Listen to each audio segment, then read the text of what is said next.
जो लोग किसी भी बड़ी कंट्री का विजिट करना चाहते हैं या किसी भी विजिट वीज़ा लेना चाहते हैं, टूरिस्ट वीज़ा लेना चाहते हैं, जैसे गल्फ़ कंट्री में लोग मौजूद हैं या यूएई में या सऊदी अरब में मौजूद हैं, तो आपको चाहिए जैसे यहाँ पर आपको ज़्यादातर जो सैलरी है रातें पे वो बाई हैंड दी जाती है। अगर आपके अकाउंट में भी आती है तो बहुत मामूली सी सैलरी वो लिखते हैं ताकि तमीन से बचा जा सके। जैसे 700 हो गया, 1000 रियाल हो गया, 1500 हो गया, इतनी लिखते हैं, 1200 रियाल हो गया, ज़्यादा से ज़्यादा 2000 रियाल।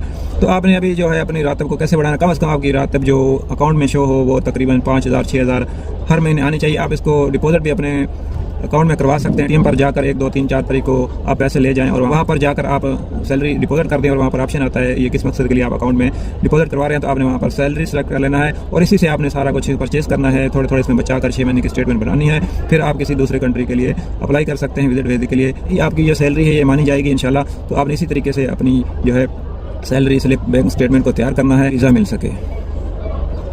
जो लोग किसी भी बड़ी कंट्री का विजिट करना चाहते हैं या किसी भी विजिट वीज़ा लेना चाहते हैं, टूरिस्ट वीज़ा लेना चाहते हैं, जैसे गल्फ़ कंट्री में लोग मौजूद हैं या यूएई में या सऊदी अरब में मौजूद हैं, तो आपको चाहिए जैसे यहाँ पर आपको ज़्यादातर जो सैलरी है रातें पे वो बाई हैंड दी जाती है।